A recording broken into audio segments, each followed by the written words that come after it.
રાધનપુરના મેમદાવાદ ગામ ખાતે તિરંગા યાત્રા યોજાઈ। ભારતીય સૈન્ય ઓપરેશન સિંદૂરના સન્માનમાં તિરંગા યાત્રાનું આયોજન કરાયું। તાજેતરમાં જ કાશ્મીરના પહેલગામમાં ભારતીય પર કરવામાં આવેલા આતંકવાદી હુમલાની જવાબી કાર્યવાહીમાં ભારતીય સેનાએ ઓપરેશન સિંદૂરના પ્રહારથી દુશ્મનોને જડબાતોડ જવાબ આપી દુનિયાભરમાં દેશના ગૌરવ અને તિરંગાની શાનમાં વધારો કર્યો છે। ત્યારે ઓપરેશન સિંદૂરની સફળતાની ઉજવણી નિમિત્તે ભવ્ય તિરંગા યાત્રાનું આયોજન કરવામાં આવ્યું હતું। આ તકે ઉપસ્થિત રાધનપુર તાલુકા પંચાયતના પ્રમુખ, રાધનપુર તાલુકાના ભારતીય જનતા પાર્ટીના મહામંત્રી બેચરભાઈ ઠાકોર તેમજ મેમદાવાદ ગામના સરપંચ, મુસ્લિમ સમાજના લોકો અને બહોળી સંખ્યામાં ગ્રામજનો તિરંગા યાત્રામાં જોડાયા હતા। રોજ મેમદાવાદ ખાતે તિરંગા યાત્રાનું ભવ્ય આયોજન કરવામાં આવ્યું।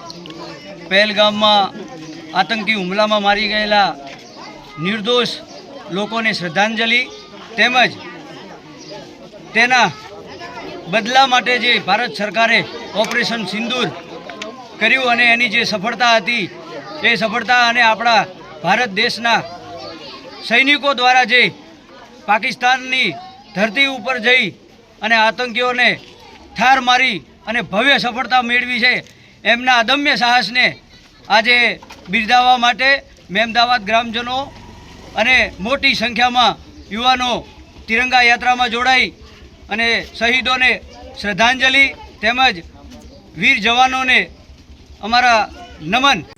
અહેવાલ અનિલ રામાનુજ, લોકાર્પણ।